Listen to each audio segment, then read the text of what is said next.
ನಮಸ್ಕಾರ ಸ್ನೇಹಿತರೆ, ಹೇಗಿದ್ದೀರಾ? ಎಲ್ಲರೂ ಚೆನ್ನಾಗಿದೆ ಅಂದ್ಕೊಂಡಿದ್ದೀನಿ. ನಾನು ಚೆನ್ನಾಗಿದ್ದೀನಿ. ಹಳ್ಳಿ ಸ್ಪೆಷಲಲ್ಲಿ ಇವತ್ತು ನೋಡಿ ಮೊಟ್ಟೆ ಸಾಂಬಾರು ಯಾವ ರೀತಿ ಮಾಡೋದಂತ ತೋರಿಸ್ಕೊಡ್ತೀನಿ. ಏನಪ್ಪ ಡಿಫ್ರೆಂಟ್ ಇದರಲ್ಲಂದರೆ ಹೆಸರು ಕಾಳು ಜೊತೆ ಮೊಟ್ಟೆ ಸೇರಿಸಿ ಸಾಂಬಾರು ಮಾಡಿದ್ರೆ ತುಂಬಾ ಟೇಸ್ಟ್ ಚೆನ್ನಾಗಿರುತ್ತೆ. ಯಾರೆಲ್ಲ ಫಸ್ಟ್ ಟೈಮ್ ಬಂದು ನನ್ನ ಚಾನಲ್ ನೋಡ್ಕೊಳ್ಳಿ, ದಯವಿಟ್ಟು ಸಬ್ಸ್ಕ್ರೈಬ್ ಮಾಡ್ಕೊಳ್ಳಿ. ವಿಡಿಯೋನ ಇಷ್ಟ ಆದರೆ ಶೇರ್ ಮಾಡಿ, ಲೈಕ್ ಮಾಡಿ ಮತ್ತು ಕಮೆಂಟ್ ಮಾಡಿ. ಬನ್ನಿ ಈಗ ಯಾವ ರೀತಿ ಮಾಡೋದಂತ ತೋರಿಸ್ತೀನಿ. ನಾನಿಲ್ಲಿ ಒಂದು ಬೌಲಾಗಷ್ಟು ಹೆಸರು ಕಾಳನ್ನು ಹಾಕಿದ್ದೀನಿ ಬೇಯೋಕ್ಕೆ. ನೋಡಿ, ಅದ್ರ ಜೊತೆಲೇ ಮೊಟ್ಟೆನ ತೊಳೆದ್ಬಿಟ್ಟು ನೀರು ಹಾಕಿ ಸ್ವಲ್ಪ ಒಂದು ವಿಸಿಲ್ ಅಥವಾ 2 ವಿಸಿಲ್ ಬರ್ಸ್ಕೊಳ್ಳೋಣ. ಒಂದು ವಿಸಿಲ್ ಬರ್ಸ್ಕೊಂಡ್ರೆ ಕರೆಕ್ಟಾಗಿ ಸರಿ ಹೋಗುತ್ತೆ, ಬೆಂದಿರುತ್ತೆ ಹೆಸರು ಕಾಳು. ಈಗ ಸ್ವಲ್ಪ ನೀರು ಹಾಕಿ ಇದನ್ನು ಬೇಯಲಿಡೋಣ. ಇದು ವಿಸಿಲ್ ಬರಲಿ, ಅಷ್ಟೊತ್ತಿಗೆ ನಾನು ಮಸಾಲೆ ರೆಡಿ ಮಾಡ್ಕೊತೀನಿ. ನೋಡಿ, ಮಸಾಲೆಗೆ ಏನೇನು ಬೇಕಂದರೆ ಒಂದು ಬೆಳ್ಳುಳ್ಳಿ, ಒಂದು ಈರುಳ್ಳಿನ ಸಣ್ಣದಾದ ಒಂದು ಸುಮಾರು ಮೀಡಿಯಮ್ ಸೈಜ್ ಈರುಳ್ಳಿನ ಕಟ್ ಮಾಡಿದ್ದೀನಿ. ಒಂದು ಅರ್ಧ ಬೆಳ್ಳುಳ್ಳಿನ ಸಿಪ್ಪೆ ತೆಗೆದು ಹಾಕ್ಕೊಂಡಿದ್ದೀನಿ. ಇದು ಯಾಕಂದರೆ ನಾನು ಕಡಿಮೆ ಸಾಂಬಾರು ಮಾಡೋದ್ರಿಂದ ಇಂಡಿಗ್ರೇಟ್ ಎಲ್ಲ ಕಡಿಮೆ ಹಾಕ್ತಾಯಿದ್ದೀನಿ. ಸ್ವಲ್ಪ ಕೊತ್ತಂಬರಿ ಸೊಪ್ಪು, ಒಂದು ಅರ್ಧ ಇಂಚಾಗಷ್ಟು ಶುಂಠಿನ ಹಾಕಿದ್ದೀನಿ. ಈಗ ಅದು ಫ್ರೈ ಆಯಿತು. ಈಗ ಇದನ್ನು ಮಿಕ್ಸಿಗೆ ಒಂದು ಅರ್ಧ ಬೌಲಾಗಷ್ಟು ಹಸಿ ಕೊಬ್ಬರಿ, ಸ್ವಲ್ಪ ಗಸಗಸೆ, ಒಂದು ಸ್ಪೂನಾಗಷ್ಟು ಎಳ್ಳು ಮತ್ತು ಕಡಲೆ ಪಪ್ಪು ಮತ್ತು ಹಸಿ ಕರಿಬೇವು, ಇದು ಕೊತ್ತಂಬರಿ ಸೊಪ್ಪು ಹಾಕಿದ್ದೀನಿ.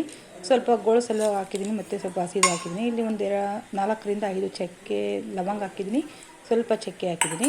ಈಗ ಇದು ಫ್ರೈ ಮಾಡಿರೋದ್ರನ್ನ ಈರುಳ್ಳಿನೆಲ್ಲ ಅದಕ್ಕೆ ಹಾಕ್ತಾಯಿದ್ದೀನಿ.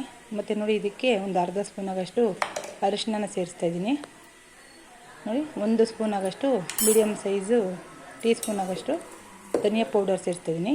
ಮತ್ತು ಒಂದು ಅರ್ಧ ಸ್ಪೂನಾಗಷ್ಟು ಅಚ್ಚ ಖಾರದ ಪುಡಿ ಹಾಕ್ತಾಯಿದ್ದೀನಿ. ಇದು ಮನೇಲಿ ಮಾಡಿರೋದ್ರಿಂದ ತುಂಬ ಖಾರ ಇದೆ, ಅದರಿಂದ ಕಡಿಮೆ ಹಾಕ್ತಾಯಿದ್ದೀನಿ. ನೋಡಿ, ಇದನ್ನು ಮಿಕ್ಸಿನ್ ಮಾಡ್ಕೊಂಡೆ.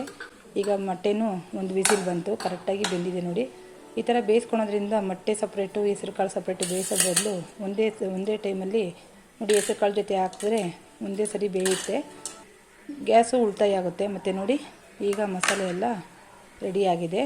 ಈಗ ಮತ್ತೆ ಮೊಟ್ಟೆನೆಲ್ಲ ತೆಗೆದು ಸಾಂಬಾರು ಕಾಯೋಕ್ಕೆ ಇಡೋಣ. ನೋಡಿ, ಹೆಸರು ಕಾಳು ಜೊತೆ ನೀರು ಹಾಗೇ ಇದೆ. ಈಗ ಈ ಮಸಾಲೆ ರುಬ್ಬಿರೋದಂಥ ಮಸಾಲೆನ ಅದರೊಳಗಡೆ ಹಾಕ್ತೀನಿ. ಹಾಕಿ ನೀರನ್ನು ನೀವು ಎಷ್ಟು ಬೇಕಾದ್ರೂ ಮನೇಲಿ ನೀವು ಎಷ್ಟು ಸಾಂಬಾರು ಮಾಡಬೇಕು ಅಂದ್ಕೊಂಡಿದ್ದೀರೋ ನೋಡಿಕೊಂಡು ಹಾಕ್ಕೊಳ್ಳಿ. ನಮ್ಮ ಮನೇಲಿ ಸ್ವಲ್ಪ ಸಾಂಬಾರು ಬೇಕಾದ್ರಿಂದ ನಾನು ಸ್ವಲ್ಪ ಜಾರು ತೊಳೆದು ಹಾಕಿದ್ದೀನಿ. ಅದಕ್ಕೆ ರುಚಿಗೆ ತಕ್ಕಷ್ಟು ಉಪ್ಪನ್ನು ಸೇರಿಸಿದ್ದೀನಿ. ನೋಡಿ, ಈ ಥರ ಚಿಕನ್ ಸಾಂಬಾರು ಯಾವ ರೀತಿ ಇರುತ್ತೋ ಅದೇ ಥರ ಸೇಮ್ ಇರುತ್ತೆ ಮೊಟ್ಟೆ ಸಾಂಬಾರು. ಹೆಸರು ಕಾಳು ಜೊತೆ ಅಂತೂ ತುಂಬಾ ಚೆನ್ನಾಗಿರುತ್ತೆ. ನೋಡಿ, ಮೊಟ್ಟೆನೆಲ್ಲ ಬೇಯಿಸಿ ಸುಳಿದು ಕಟ್ ಮಾಡಿದ್ದೀನಿ. ಈಗ ಕಟ್ ಮಾಡಿರುವಂಥ ಮೊಟ್ಟೆನೆಲ್ಲ ಸಾಂಬಾರು ಚೆನ್ನಾಗಿ ಕುದಿಯಿತು. ಒಂದು 5 ನಿಮಿಷ ಸಾಂಬಾರನ್ನ ಕುದಿಸ್ಕೊಳ್ಬೇಕಾಗುತ್ತೆ. ಹಾಕಿ ಮೊಟ್ಟೆನ ಜಾಸ್ತಿ ಹೊತ್ತು ನಾವು ಸಾಂಬಾರಲ್ಲಿ ಬೇಯಿಸೋದು ಬೇಡ, ಒಂದು 2 ರಿಂದ 3 ನಿಮಿಷ ಬೇಯಿಸಿದ್ರೆ ಸಾಕು. ಈಗ ಸಾಂಬಾರು ಕಾದಿದೆ. ಈಗ ಇದಕ್ಕೆ ಸ್ವಲ್ಪ ಒಗ್ಗರಣೆ ಮಾಡೋಣ. ಸ್ವಲ್ಪ ಒಂದೂವರೆ ಸ್ಪೂನಾಗಷ್ಟು ಎಣ್ಣೆನ ಹಾಕ್ತಾಯಿದ್ದೀನಿ. ಒಂದು ಅರ್ಧ ಸ್ಪೂನಾಗಷ್ಟು ಸಾಸಿವೆನ ಸೇರಿಸ್ತಾಯಿದ್ದೀನಿ. ಒಂದು 5 ರಿಂದ 6 ಎಲೆಯಾಗಷ್ಟು ಕರಿಬೇವನ್ನು ಹಾಕ್ತಾಯಿದ್ದೀನಿ.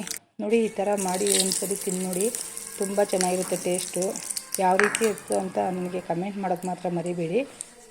ಮನೆಯಲ್ಲಿ ಒಂದ್ಸರಿ ಟ್ರೈ ಮಾಡಿ. ಈಗ ಮತ್ತು ಒಗ್ಗರಣೆನ ಇದಕ್ಕೆ ಸಾಂಬಾರಿಗೆ ಸೇರಿಸಿದ್ದೀನಿ. ನೋಡಿ, ಯಾವ ಥರ ಚೆನ್ನಾಗಿ ಕಾಣಿಸ್ತಾ ಇದೆ ಅಂತ. ತಿನ್ನೋಕ್ಕೂ ಅಷ್ಟೇ ತುಂಬ ಚೆನ್ನಾಗಿರುತ್ತೆ. ಮುದ್ದೆಗೆ, ರೈಸ್ಗೆ, ಚಪಾತಿಗೆ ಎಲ್ಲನೂ ಹಾಕ್ಕೊಬೋದು. ಇದು ಸಾಂಬಾರು ತುಂಬ ಚೆನ್ನಾಗಿದೆ, ಟೇಸ್ಟು ಅಷ್ಟೇ ತುಂಬ ಟೇಸ್ಟಾಗಿದೆ. ಯಾರು ಎಲ್ಲ ಇಷ್ಟೊತ್ತು ನನ್ನ ಚಾನಲ್ನ ನೋಡಿದರೆ ಥ್ಯಾಂಕ್ ಯು ಸೋ ಮಚ್.